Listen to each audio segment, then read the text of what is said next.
Good evening. It's Tuesday, August 4th. This is CTV News at 6. Todd Battis is off tonight. I'm Jesse Thomas. And making news tonight, the turbulence isn't over, but the strike is. WestJet works to recover after the long weekend labor dispute. And a Nova Scotia man on a province-wide wanted list was arrested in the woods in New Brunswick. Some question why a public. It's going to be a very hot first week of August, and heat warnings have been issued in the region. Live from our Maritimes News Center, this is CTV News at 6. Here is Jesse Thomas. And the fallout, good evening, folks. The fallout from WestJet's one-day strike continues. The airline says operations have resumed, but many Canadians and Maritimers are still stranded, waiting to be put on new flights. CTV's Vanessa Wright is at Halifax's International Airport. Tonight, frustration is boiling over and patience is running thin. I'm traveling with 5 people, and being able to rebook has been a nightmare to get a hold of anyone from WestJet. The airline and its flight attendants have ended their labor dispute, but as they work to get things up and running, some passengers feel left in the dark. Candace Brunton is trying to get home to Regina. Couldn't get through online, through the app, or the phones. They hadn't rebooked us, and finally this afternoon we finally secured a flight home. And she's one of the lucky ones. Others are still left in limbo, including dozens of New Brunswick scouts and scout leaders stranded in Copenhagen. Mine and 12 other people, so a block of 13, were just canceled altogether. I have no ticket. I have no way to get home. This couple was supposed to return to Miramichi this morning, but was forced to extend their vacation getaway in Lisbon. We received an email from WestJet saying that our flight was going to be canceled and that we should receive an itinerary within 2 hours, which we did not. They secured 2 more nights at their Lisbon hotel as they wait for next steps. Nothing sent to say that your accommodations are going to be covered, nothing to help out with meals, nothing. So I'm really, really surprised that they're leaving Canadians stranded all over the world, really. WestJet declined our request for an interview, but told CTV Atlantic in a statement they're resuming operations and entering the recovery phase following a labor disruption. Flights have begun to operate. However, the impacts of the disruption continue as the airline works to restore its network. The airline says people should check the status of their flight before heading to the airport. If they're not flying, then why aren't they trying to put us with another air carrier? At least communicate with us. Give us some type of, we're here, we're looking after you. But they're really not. They're just leaving us, everybody, to fetch for themselves. And as for travelers here at Halifax Stanfield, the airport says those who've had their flights changed or canceled should continue to follow directions from WestJet and reach out to them for next steps. Jesse. Okay, good advice from Vanessa. That's Vanessa Wright at Halifax Stanfield International Airport tonight. Now, tune in later in the show. We'll speak to an aviation analyst about where WestJet and their passengers go from here now that the strike is settled. And a reminder, for more on this story and others, visit our website at ctvnewsatlantic.ca. And the price at the pumps in Nova Scotia will change at midnight tonight. The Nova Scotia Energy Board says the price of both diesel and regular fuel will be adjusted. It says the change is due to a significant shift in the marketplace. And a Nova Scotia man wanted on a province-wide warrant was arrested in the woods in New Brunswick today, thanks in part to some vigilant action from some local residents. But some are wondering why there wasn't an alert ready message sent by police. CTV's Derek Haggett has more on this story. Wood Point is a very small, quiet place, but there was plenty of excitement here today. Yeah, my hands have been shaking all day. Yeah, get your adrenaline going for sure, but hey, you never know what's going to happen when you live out in the country, right? Very scary moment. Police arrested Jared Wade Patrickin mid-morning. A warrant for his arrest had been issued in Nova Scotia last week. The 38-year-old is facing several charges, including sexual assault and assaulting a police officer. About a dozen local residents assisted the RCMP. I told him, give it up. It looks like you had enough. He was tired out. I imagine he put in 3 pretty bad days around here with the mosquitoes and the heat. He wanted some water. I told him I'd give him some water if he stopped running. Bianca Sprague spotted the suspect at the end of her driveway around 9:30 and called police. Social media posts warn residents a suspect was on the loose in the area, and photos of a man were circulated online. I left Toronto because I was tired of gunshots, and this stuff happens all the time, and I just picked this really quiet little corner of New Brunswick. Bianca Sprague is wondering why the RCMP didn't issue an alert warning for a fugitive on the loose in the area. Many people following the situation on community Facebook pages are wondering the same thing. The New Brunswick RCMP tells CTV News the incident did not meet the criteria for an alert-ready message. Absolutely, there should have been an alert. There's so many people I know that went down hiking this past weekend in Rockport, and they didn't know anything about it. As of late this afternoon, no further details were provided by the Nova Scotia RCMP. Derek Haggett, CTV News, Wood Point, New Brunswick. Staying in New Brunswick, a stabbing in uptown St. John over the weekend has resulted in 2 attempted murder charges laid in a provincial courtroom this afternoon. CTV's Nick Moore has the details. St. John police responded to a report of a stabbing on King Street on Saturday night just before 9:40 p.m. and found 2 injured men upon arrival. Police say both men, a 27 and 54-year-old, had stab wounds and were taken to the hospital. So a second call came in for a medical call in relation to 2 individuals at a residence on the east side. And when officers arrived at the residence, there was evidence there that linked to the initial call from King Street. Both individuals from the east side were taken to the hospital as well. One person remains in hospital tonight in stable condition. The 2 men who were taken to hospital from the uptown area were later arrested and appeared in provincial court late this afternoon. The 44-year-old man has been charged with attempted murder and 2 counts of aggravated assault. The 19-year-old man has been charged with attempted murder and 1 count of aggravated assault. So we do have witnesses that are helping with police at this time, sort of put things together. Based on the information gathered by police at the time of the incident, it is determined to have been an isolated incident. The accused and victims were known to each other. Both men will remain in custody ahead of a rescheduled bail hearing on Thursday. Nick Moore, CTV News, St. John. All right, and let's head to Fredericton. We're having a look at Officers Square there, where it's still 28 degrees. Let's get our first look at the weather. For that, we'll go to CTV meteorologist Kaylin Mitchell, who's in the Weather Center. Hey, Kaylin. And we're going to have plenty of these sort of sunny and hot evening views this week in the Maritimes as we're entering into a stretch of some very hot early August days. Before we talk more about that, though, I wanted to begin with some rainfall reports from that passing weather front that made its way across the Maritimes Monday into Monday night. Now, it was mostly showery conditions along that front, so in a lot of cases, rainfall amounts were reported in the few to several millimeter range.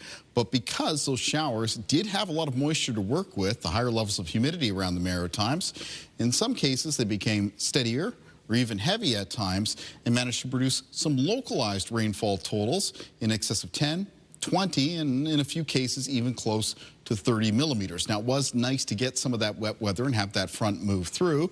Not only has humidity been lowered in behind that front, but we're headed into, again, a lot of sunshine this week, so it was nice to pick up a little bit of some rain before that happens.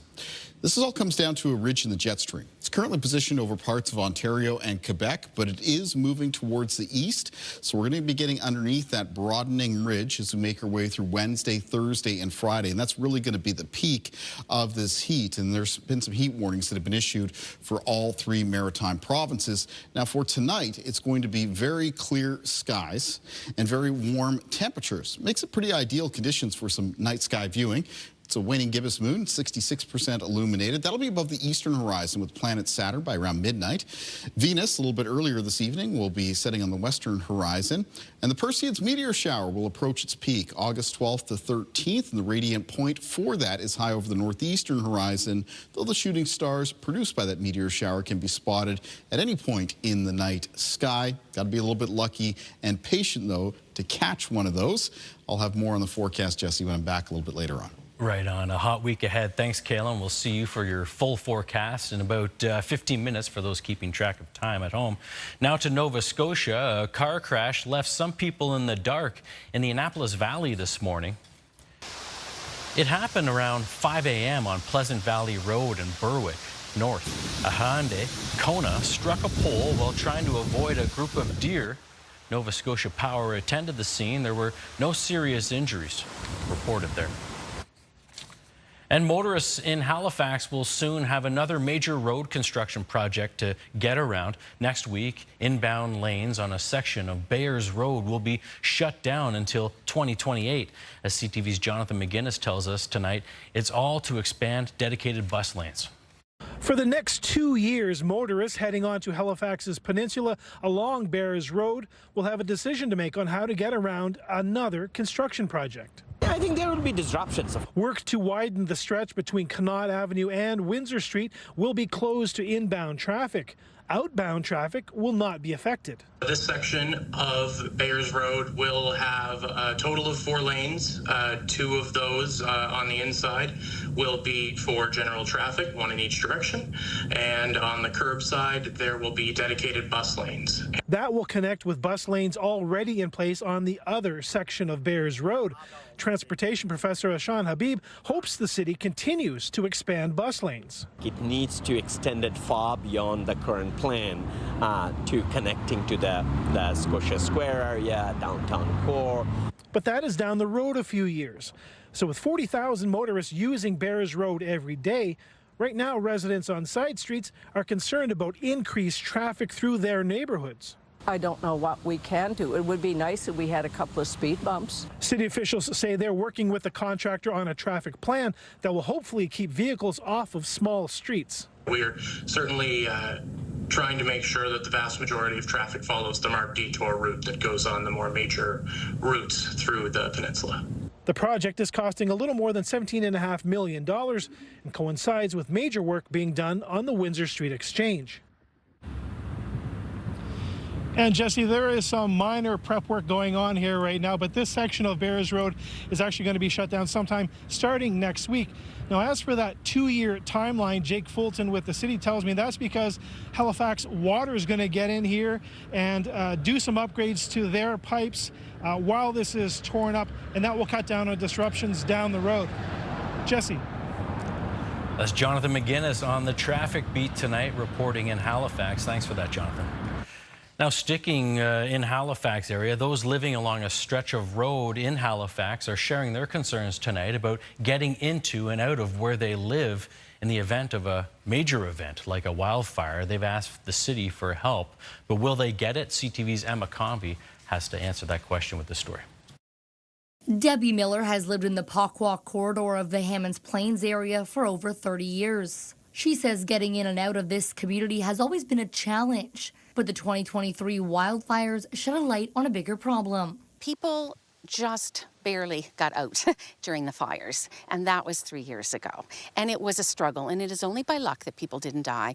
That is not going to happen the next time, unfortunately, and if we do not have better roads to connect us and get us out. It's a mainly residential area with a few daycares and a long-term care center. And Miller says new multi-unit buildings on Puckwalk Road with 1,609 units are going up. She explains growth is happening before infrastructure. Puckwalk is the road is the main avenue to get in and out.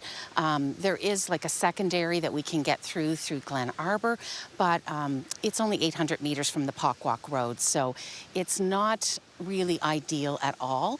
And Upper Hammonds Plains doesn't really have any other exits, and it's quite a long road. Halifax Regional Municipality released a study looking at 362 areas. Upper Hammonds Plains was ranked 3rd on the list for being at risk for evacuating the community in the event of trouble like a wildfire. Nearby, Indigo Shores was 2nd. This pushed the community to submit ideas to improve what they feel are major safety issues. Earlier, Halifax Mayor Andy Fillmore asked city staff to amend recommendations include partnerships with groups like Nova Scotia Power, Halifax Water, and the province to help create emergency access routes for vulnerable communities. We already have our MLA on board. The mayor is aware and is on board, so it needs to come to a vote about whether it can be done, and it should be done, and to work with us, and so that it can pass these motions and we can start getting solutions. Solutions they hope will lead to more safety for their community. Emma Convey, CTV News Hammonds Plains, Nova Scotia. And Irving Shipbuilding is putting more money into welding and metal fabrication training in Nova Scotia. The company is giving the Nova Scotia Community College $3.2 million to modernize and grow the school's capacity. 20 new welding booths will be created at the school's Akerley campus in Dartmouth alongside the new state-of-the-art metal fabricating gear. It's always changing. There's new technologies that are coming with the River-class destroyers that are being built at Irving right now. And there will be even newer technology, very complex technology with the submarines that are to arrive in the 2030s. These purpose-built facilities, combined with the support and guidance all of you provide, give students the best possible opportunity to succeed as they learn and develop.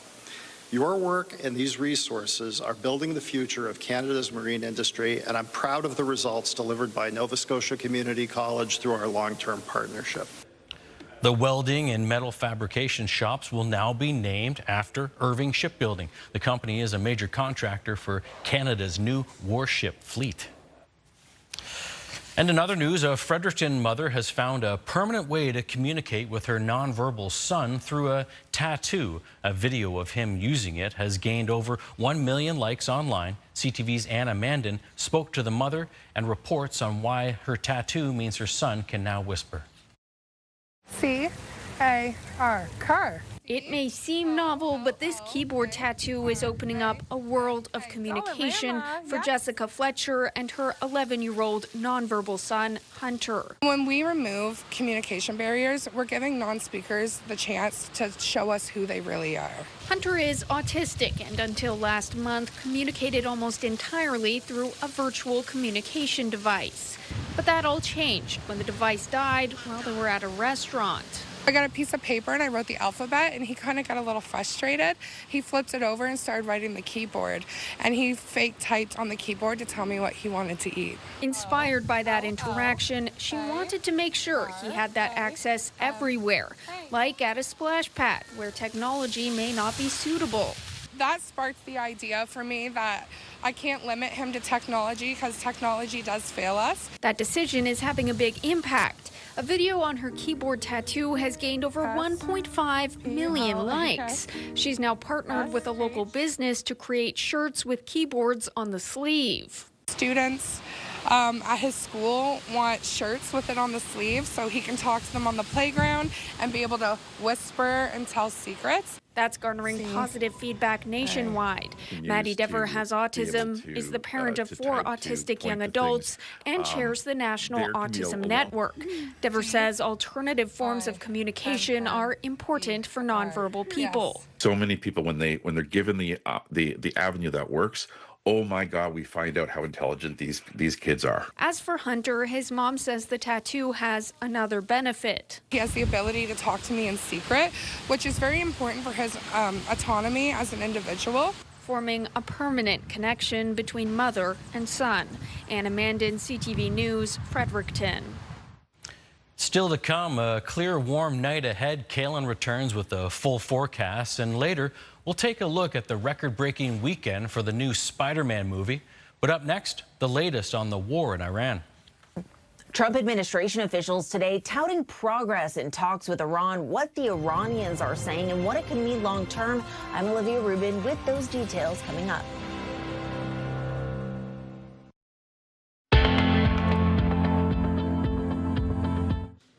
This is your Campfire Conditions Report brought to you by Pine Acres RV, where customers become friends. And in the province of New Brunswick, campfires are currently allowed. For the province of Nova Scotia, if you're in the Annapolis Valley or on the South Shore, or in Cape Breton County or Richmond County, you're allowed to have a campfire between around 2 p.m. and 8 a.m. The rest of Nova Scotia with campfires allowed between 7 p.m. and 8 a.m. And for the province of Prince Edward Island, campfires are currently allowed, but no domestic brush burning. Remember to check in on municipal restrictions and bylaws and never leave a campfire unattended.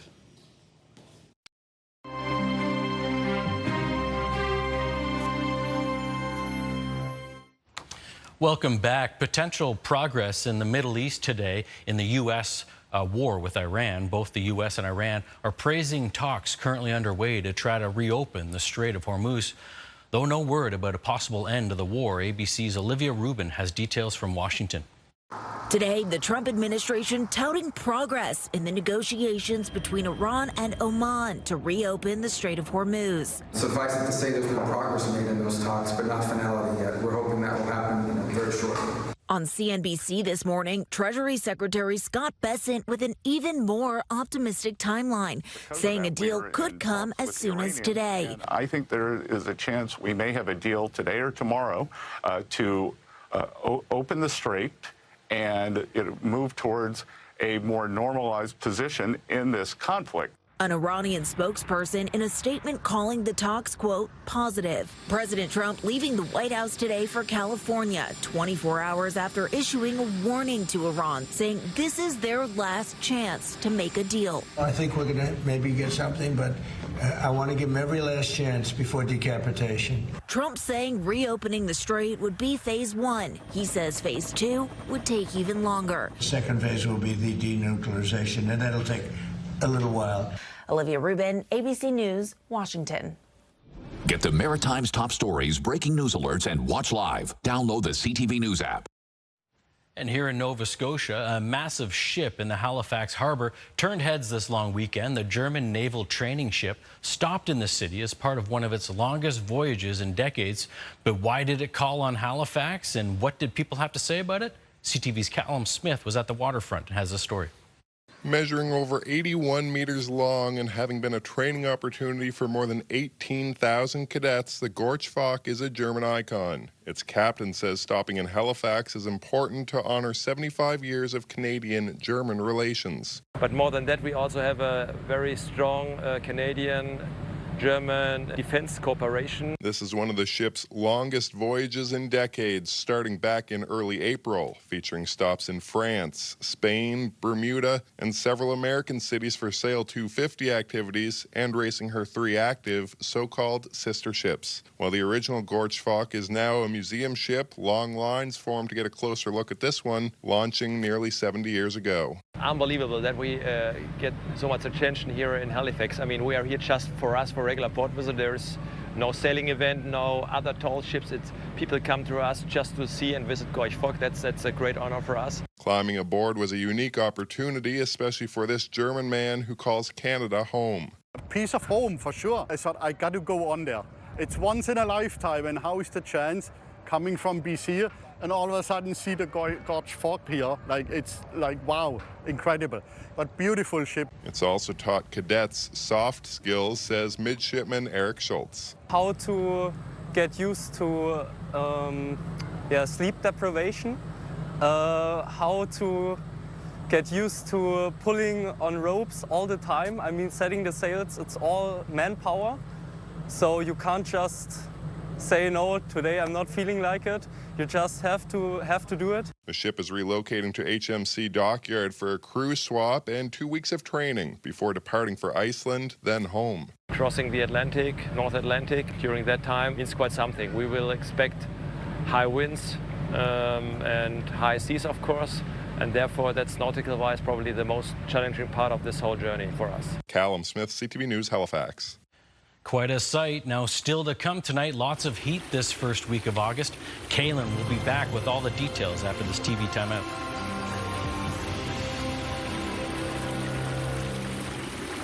Joins us now. I'm wondering... Too many people back to work, Jesse.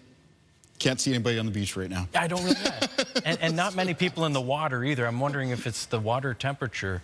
Yeah, well, I mean, you know, if the beaches around the Atlantic coastline of Nova Scotia, the water temperatures are a little bit finicky as a result of currents and winds, prevailing wind direction, the tides, and some cold water upwelling. That's when you get cold water right around the coastline that comes up. So about 14 degrees. 14 degrees, right, okay, all right. Yeah, if you're looking for more of that comfortable ocean water, you're looking up towards the Northumberland Strait and the Gulf of St. Lawrence, where water temperatures temperatures right now about 19 to 21.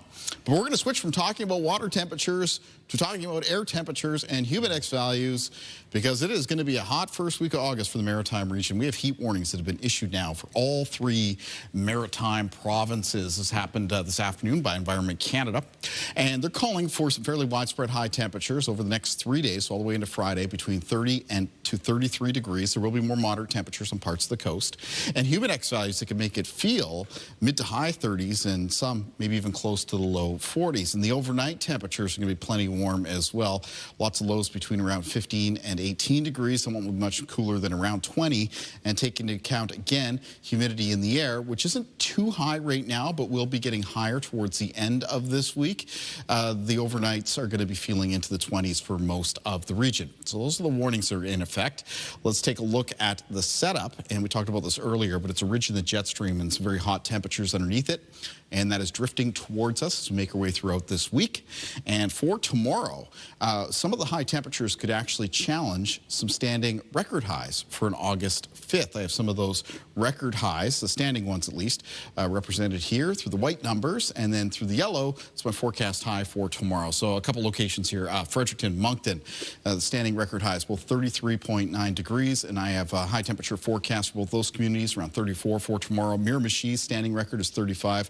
I've got 35 in the forecast for Wednesday, and other parts of Prince Edward Island, Nova Scotia could get within a degree or 2 as well. So that'll be something that I'm keeping an eye on as we move through the day on Wednesday. That's the heat. How about the humidity? Well, as I mentioned, that's going to be rising towards the end of this week as well. It came down a little bit for today behind that front, but we can expect a more sticky feel to the air to return by around Thursday and Friday. Taking a look at our timeline for cloud cover and precipitation, this is the easy part. With that ridge of high pressure building in, it's going to be a clear and very warm night for the Maritime region. There might be a little bit of patchy fog around some of the coastal areas in southwest Nova Scotia right at the start of the day for tomorrow, and that fog will be dissipating in the afternoon across the Maritimes. Will be sunny and hot. You probably noticed the wind today. It was gusty. Still is for this evening. And the wind gusts will diminish a bit by the time we get to around midnight, but it'll at least remain breezy during the overnight hours and for the start of the day for tomorrow. And tomorrow's winds, there'll be some gusts out of the west between 20 and 40 kilometers per hour, maybe a little bit higher than that for parts of Prince Edward Island and the east of Nova Scotia, where some of the peak wind gusts could get between 30 and 50. So at least we got a little bit of a wind with the hotter temperatures in the forecast. Lows in the forecast for tonight. For the province of New Brunswick, most of the lows 14 to 20 degrees, down around 18 to 20 for much of Prince Edward Island. And for Nova Scotia tonight, most of the low temperatures between 17 and 20. And tomorrow, high temperatures in the north of New Brunswick for tomorrow between 30 and 35 degrees. There's the 35 in my forecast for Miramichi. 34 for Fredericton for tomorrow, and for Moncton, as we talked about, 28 for St. John, and 29 for Campobello. Prince Edward Island for tomorrow with highs around 31 for Summerside, 32 for Cavendish, 31 for Charlottetown, and then 28 for Surrey. In Cape Breton, the high temperatures will be in the mid to high 20s for tomorrow, and high 20s, low 30s for eastern parts of mainland Nova Scotia. Northern and central parts of that province with high temperatures mostly between 28 and 32. And into the southwest of Nova Scotia for tomorrow, high temperatures, high 20s, low 30s, except coastal areas in the southwest, 24 to 26 degrees. Taking a look at the 7-day forecast, the heat wave extends into Friday. Front arriving on the weekend brings a chance of showers, risk of thunderstorms, and is likely to bring temperatures down a little bit. After that, it's a mix of sun and cloud for New Brunswick through the start of next week. For Nova Scotia, it's hot all the way through Friday. And then after that, on the weekend, a little trough in the jet stream. Weather front out of the west brings a chance of showers and a risk of thunderstorms, and temperatures come down. Mix of sun and cloud after that for Monday and Tuesday. And finally for Prince Edward Island, high temperatures, low 30s, except a little bit cooler on parts of the coast all the way through Friday. And then a chance of showers, risk of thunderstorms Saturday and Sunday, followed by a mix of sun and cloud on Monday and Tuesday of next week. Jesse. Okay, welcome August and welcome the heat. Thanks for that, Kalen. We'll check in with you a little later for wake-up weather, but still to come, we'll talk more about the WestJet's strike and what's next for passengers and for the airline. That's coming up. Don't go anywhere.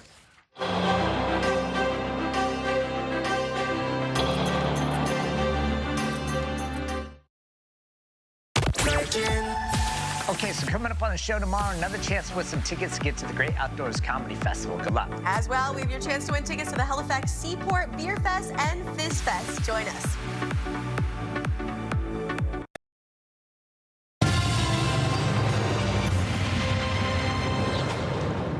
Welcome back. WestJet, the country's second largest airline, has begun to restore its flight schedule and get operations back on track after a tentative deal was reached with its flight attendants union. But the thousands of travelers are still dealing with the delays, cancellations, and disruptions to their travel plans. To help make some sense of the situation and what happens next, we're joined by John Graddick, an aviation analyst and faculty lecturer at McGill University in Montreal. Thanks for joining us, John. I appreciate your time. My pleasure, Jesse. First off, why don't we get right into it? I'll ask you, do you expect WestJet's operations to return to normal anytime soon? How does that work out? Yeah, it took them about 3 days to wind it down. If you remember, they started canceling them last Friday for a Sunday strike. So Friday, Saturday was the scheduled return service, and so they canceled a bunch of flights on Saturday.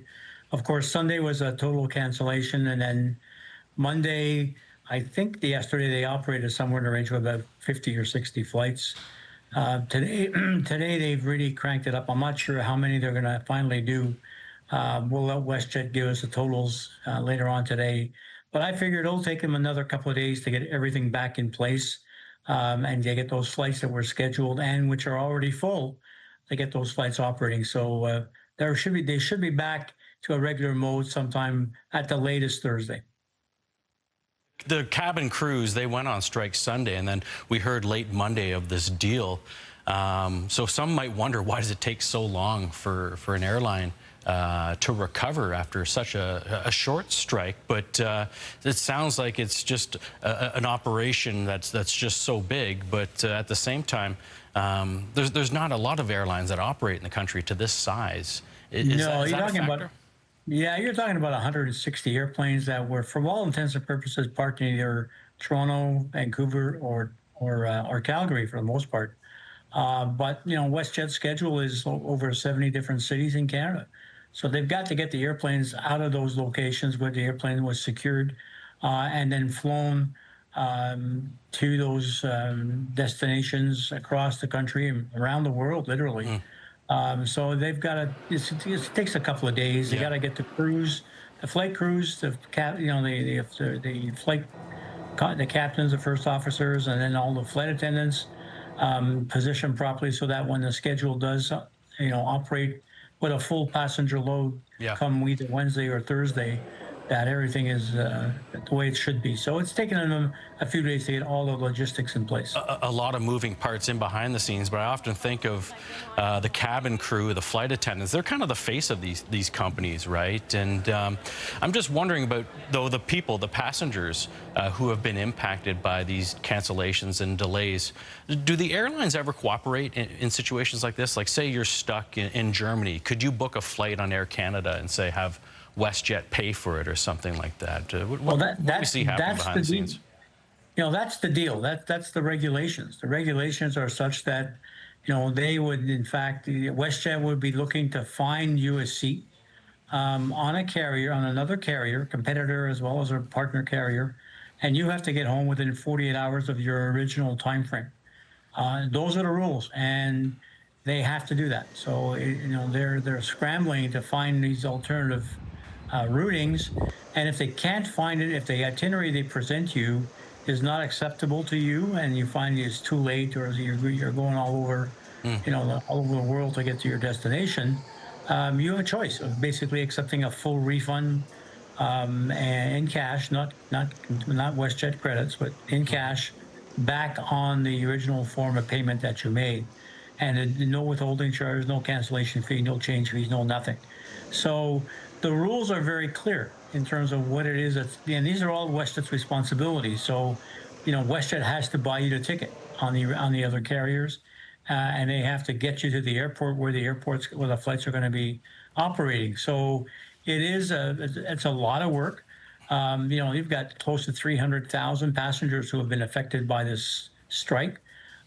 Those that started to get canceled on Saturdays and Fridays and Sundays and Mondays. So there's a lot of passengers, and this happens to be the heaviest booking day of the year. Right. So, August long weekend. Yeah, and guess what? Everybody else is full as well. John, does this have any type of long-term impact? Could you see, you know, WestJet struggling for you know, days, weeks, or months dealing with this? Or how does maybe any long-term impacts play out? Yeah, weeks, yeah. Months, no. Years, no. Canadians have a very short memory when it comes to these disruptions. You know, we saw last year what happened to Air Canada. 500,000 passengers got affected by Air Canada. And Air Canada is doing gangbusters. Flights are full. People are paying big dollars to fly with Air Canada this summer. So I think that you'll see that it won't be a big deal in terms of brand value and loss of consumer confidence in WestJet. This has become part of the lore of Canadian flying. Right. When we expect strikes. And, you know, and the strikes have national implications. You basically slow down the nation's economy and you get hundreds of thousands of people disrupted. Right. This has got to stop. Yeah. You know, there's got to be a different way of managing labor relations so you don't bring the country to its knees when a union decides to stick it to management. Right. Well, John, I appreciate your time and you giving us some insight into this. We appreciate your time. That's John Graddick. He's an aviation analyst and McGill University lecturer. Thanks for sharing your thoughts with us. We appreciate it. Stay with us. We've got much more news still ahead. Thanks for watching.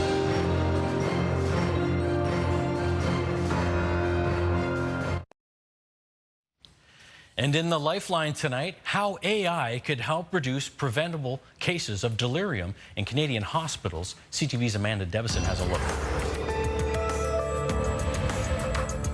13 hospitals in Ontario are testing an artificial intelligence tool that predicts who is at risk of getting delirium. Research shows 1 in 4 adults become delirious during a hospital admission, and that figure worsens to about 1 in 2 hospitalized patients 65 and older.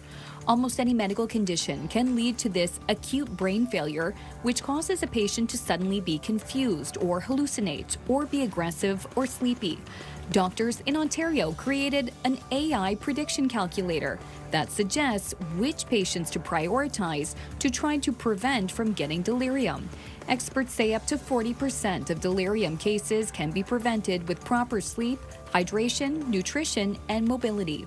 Finally, a few months after Artemis II's lunar flyby, Canada's Joshua Kutrick is preparing for a mission to the International Space Station that could lead to medical breakthroughs. The 6-month mission includes Canadian-led studies on how space travel and microgravity can affect human health. According to Kutrick, the experiments could help develop treatments for heart disease or osteoporosis, as radiation and microgravity affect cardiovascular health and bone density. He says it can be efficient to conduct medical studies in space since the body ages faster in that environment. The crew will launch in mid-September. With Help the Medical News, I'm Amanda Devison for The Lifeline.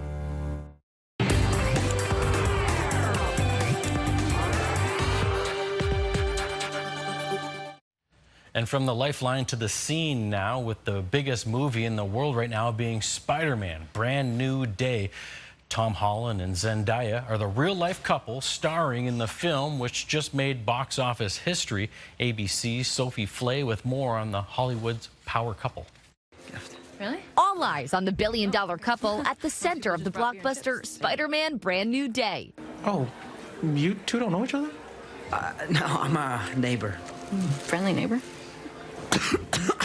That movie, as well as their starring roles in The Odyssey, have put Tom Holland and Zendaya at the center of 2 of the biggest movies of all time, collectively having grossed almost $2 billion in just the last month. Fans zeroing in on the couple's off-screen marriage, falling for MJ and Spider-Man in the process. I think people are really excited about this couple. They both really seem to have a good head on their shoulders, and I think people aspire to that. Over the past decade, their relationship has grown, and as their combined box office has almost hit $20 billion, the couple giving fans real-life glimpses of their life together. From precious birthday posts to epic lip-sync battles.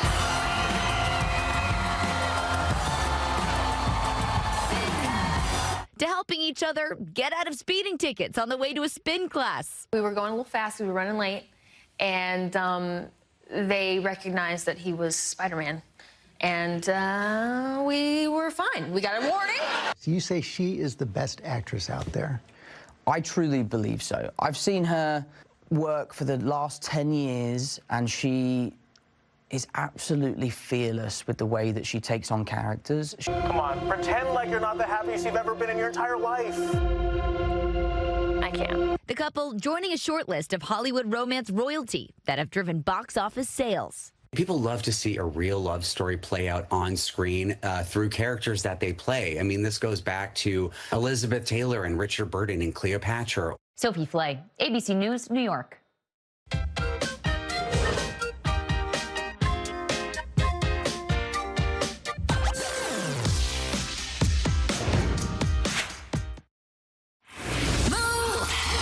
With Aaron and Peter. 10 questions, 60 seconds. If you know all the answers, you're winning $1,000. We play $1,000 Minute every weekday at 7 a.m.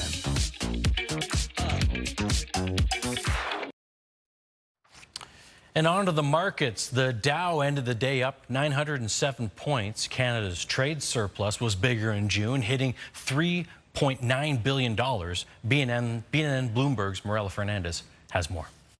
It was the fourth straight month that Canada reported a trade surplus. Statistics Canada says total exports hit $77.5 billion in June, with a 16.5% jump in minerals and metals exports. Strength was in gold.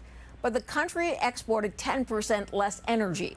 Canada imported 59% more computers and computer parts used in data centers. Here are the closing numbers for the day. The Canadian dollar's up to 71.09 U.S. West Texas Intermediate down over $4 to 75.77 U.S. a barrel. Western Canadian Select is up to 66.38. And the TSX shot up 575 points today. Those are your business headlines. I'm Morella Fernandez. All right, to weather now. We know it's going to be a hot week ahead. Let's go out to Kalen, who's outside on the weather deck now. Hey, Kalen. Yeah, it's very warm out here this evening, Jesse. I'm kind of a little bit happy that we've got this wind around, just keeping the air stirred up a little bit. And as we know, we've been talking about throughout the show this evening, it's going to be very hot first week of August here in the Maritimes. Let's take a look at a viewer picture for tonight. This is a beautiful shot. This was sent in from Mark Stone from St. Peter's in Cape Breton, Nova Scotia. Look at that. We've got a golden retriever and a nice golden sunset in the background. I want to thank Mark very much for taking the time to share that with us. St. Peter's for tomorrow, very nice day, mostly sunny, high temperature going to get up to around 27 degrees. Day planner for tomorrow across the Maritime region. First thing in the morning, there might be a little bit of patchy fog around coastal areas, the southwest of Nova Scotia, maybe around parts of the Digby Neck and then into Yarmouth County, maybe coastal areas, Shelburne County. But that'll be dissipating fairly quickly. The morning temperatures already on the warm side, high teens, low 20s, and then they just kind of soar upwards from there. So moving into and through the afternoon, a lot of the high temperatures tomorrow in the region will reach high 20s and low 30s. Winds will be out of the west, and we'll have some gusts between 20 and 40 kilometers per hour. We'll be happy to have that breeze around for tomorrow. Let's find out what's coming up on Your Morning Atlantic. Wednesday on Your Morning Atlantic, cheering on our athletes. Absolutely. So the Special Olympics Canada Summer Games are coming up in Alberta. We'll chat with some Maritimers ahead of the competition. Start your morning with us Wednesday on Your Morning Atlantic on CTV2 and Crave. And finally tonight, why drive when you can fly? That was the attitude of one Wisconsin helicopter pilot over the weekend.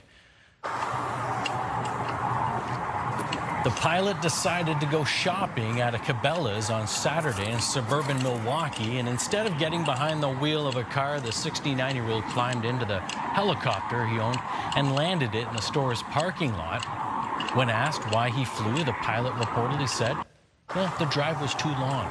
He was questioned by law enforcement, who said he complied with all regulations and was properly licensed and landed safely. The pilot was not ticketed, they say. It's not clear what, if anything, if he did decide to buy anything inside the store. Okay, wish I had a helicopter. All right, that's our look at the news from here at home. I'll be back here tonight at 11:30 for your late news. And visit ctvnewsatlantic.ca for any more updates at any time. I'm Jesse Thomas. Have a good night, everyone. We'll see you back here tomorrow.